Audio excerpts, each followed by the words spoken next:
Hey guys, Scott Patton here, and here's my top 5 picks for the month of September.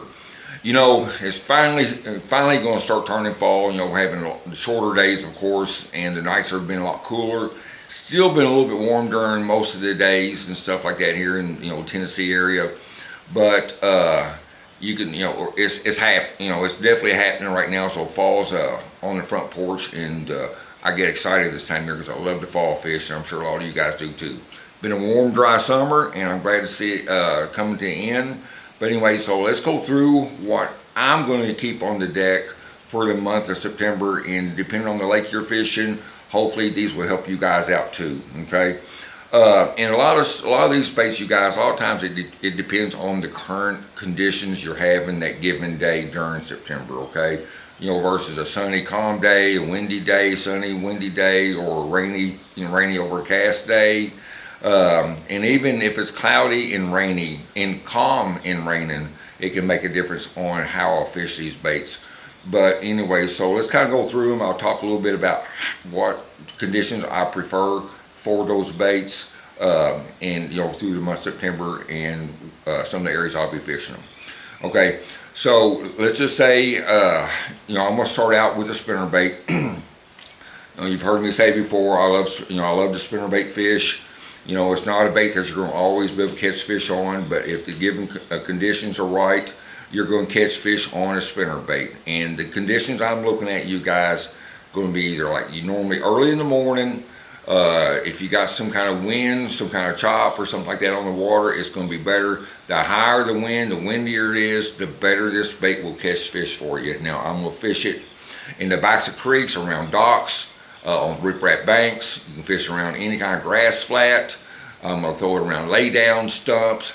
So it's a really versatile bait, but it's more of a cover oriented type bait. But if you got some wind out there, you guys, and it's choppy, make sure you're throwing that spinnerbait. And as far as colors go, I fish mostly here on Chickamauga and Nickajack and Watts Bar right here in my backyard. But anyways, more shad patterns usually seem good, but if you're fishing like that, or if even the weather's turned up, or even on a cloudy day, you may go to a white and chartreuse, or blue, white, and chartreuse can be good. So that's kind of run down on a spinnerbait. I'll play around with the blades. I'll throw that turtle shell a lot down here, that small 1/4 ounce. But this is just your day in and day out spinnerbait that I'll have tied on. It's a 3/8 ounce one that I make, and it's got a 4.5 willow leaf and a little number 3, I think that is Indiana blade. So any kind of that combination, with a good trailer on it, so give it a little extra action. That's what I'm gonna keep tied on, you guys, and you'll catch good quality fish on it. I just don't think the fish see a lot of spinnerbaits anymore. With chatterbaits are such a player on the water. But anyway, so keep in mind, keep that spinnerbait tied on, you guys. Throw it on heavier line. I'm not going to throw it on anything less than 17-pound test line. You could go down to 15, but I would not go lower than that at all. It'll catch big fish, and the thing is, like I said, you can be fishing around cover. So when you get a good fish on, it's around lay downs or what have you, you want to be able to get that fish out there. And again, that goes, using a rod that has some tip to it, but plenty of backbone in order to fish a spinnerbait without it wearing you out. All right, so second, you guys, like I say, most of these are all shad patterns. They don't mean the only color there is in these baits. It's just that we have a lot of clear water here on Chickamauga and Watts Bar and Nickajack stuff. But anyways, you're gonna have to stay with the old jackhammer. This is a 3/8 ounce, just a shad pattern. I believe I changed that skirt out on there. It's a blue glimmer I got on there with a Hog Farmer Schreller on that. That combination works good. I think I've changed that blade out to gold. Throw gold and nickel. But that jackhammer's gonna be thrown around the same type of covers, you guys. Around grass, of course. Any kind of cover you find that you throw a jackhammer around. And one thing I see guys get to fishing this thing too fast. This thing wants to pull towards the surface. A jackhammer's not as bad as a regular chatterbait is, but a jackhammer stayed down in the water column a little bit better. but you still gotta be aware of this reach, how fast you're reeling this thing in, you guys, because if you're reeling up too fast, all that thing will do is going to pull up towards the surface, and you're going to think that you got that bait down in there, but you barely got that thing a foot or so underneath the water. If you're in 5-6 foot of water, throw it out there, let it sink just a second or two, start cranking, and just slow crank that thing back. Keep it tight to the cover. A lot of times if the fish aren't active, you're going to put that bait right in those fish's face in order to get him to react on that thing. So, I throw this on a 17, 20-pound test fluorocarbon. Also, I use Seaguar. I've been using it for years. It's never let me down, but that's just what I use. I like their Braze X the best myself, but I fish around a lot of cover. But that's good bait. It's very versatile, and it's going to catch fish for you guys, all through fall, and September is one of them. As far as topwater goes, you can really use a variety of topwater in the fall. Depends on what you like, but sometimes you just got to kind of play around and see what the fish like too, you guys.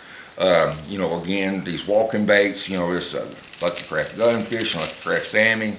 I throw a lot of different ones. I throw Zero Spook out there a lot, and there's just a bunch of different ones. I'll just play with them and see what kind of action they want, and it's and size on these baits. Sometimes you want to go to like the Super Spook Junior, or you may want to go to that little small 3-hook Sammy like that. That bait's only about 4.5 inches long. It's a good bait. And then this is a bigger gunfish. I don't know if they even make this one anymore, but it catches a lot of fish for me.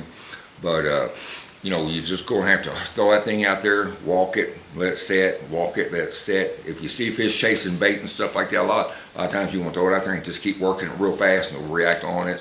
They just think it's something trying to get away. But if you're fishing for isolated fish around trees, clumps of grass and stuff like that, you guys walk that thing and stop it. Let it sit there, let it soak. Especially if you got a cloudy or windy day, because that bait will just sit there and just rock in the water like that and move it around, and it just looks real to them fish, and they just can't stand it. They're gonna crush it.